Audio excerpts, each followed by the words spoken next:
it's a term we're trying to coin a little bit because I think that's a challenge that every organization out there has, which is like, how do you keep your teams aligned? How do you keep the plane flying while you're building it, or whatever that expression is, right? But everything, like the one thing every single organization and sales team and an operations team has out there is that like change is constant, right?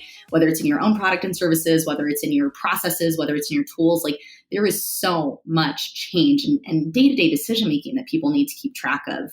And so how can we make that just a little bit easier for employees and for their managers and for the enablement teams that are having to keep track of all this change as well as enable their users on it?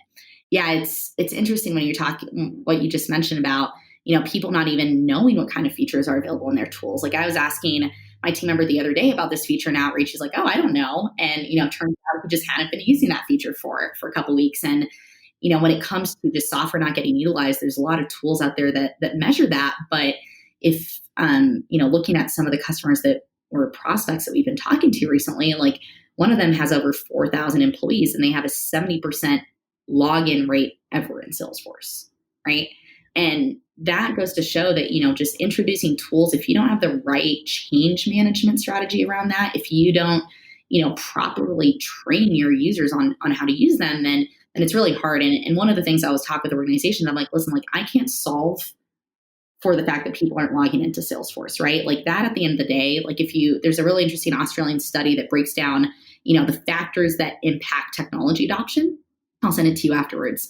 But it really comes down to a couple of different factors. The first one is perceived usefulness, right? Like what are the benefits to that user? Like why, as an employee, do I want to use that tool? What is it going to do for me, right? And to me, you can't do that in a tool, right? That is what your in-person training needs to be focused on. That is what your time with your employees needs to be focused on, is like, here's why we've invested in this tool. Here's how it's going to benefit you and make you better at your job, right? And here's what you can benefit from using it. You're going to get more sales, whatever it is.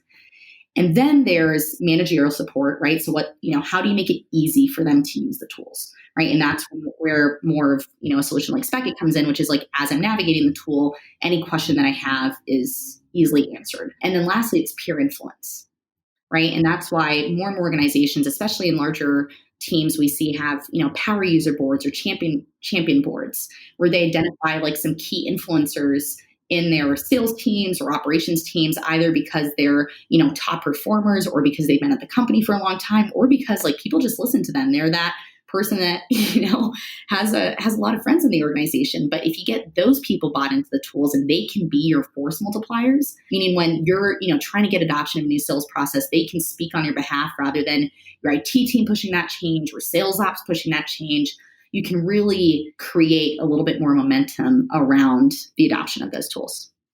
Yeah, I love those three categories: perceived usefulness, manager support, and peer influence. And all three of them, I think, combined together would make for like a great rollout of a new tool or a great ongoing enablement of an existing tool. But to me, that third one you just talked about, peer influence, time and time and time again, is the one that I see that makes or breaks anything that we use.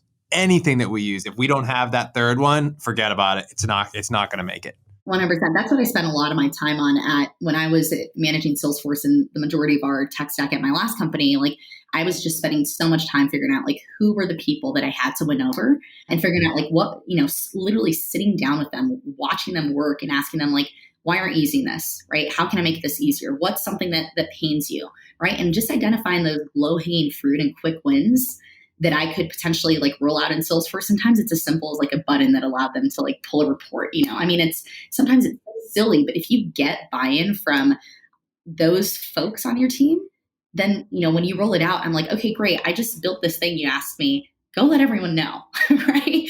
And all of a sudden it's not this IT forcing adoption. It's not your sales ops, it's not your sales enablement. You've now got this, champions board of people that can do that. And you can do it officially, you can do it unofficially. I think it really depends on your culture and your organization. But, just like there's Sales Presidents Club that really rewards top sales performers, I think there's something to say about, having power teams, power influencers out there that really promote operational excellence in your organization. Because at the end of the day, like that makes a huge difference on your bottom line as well.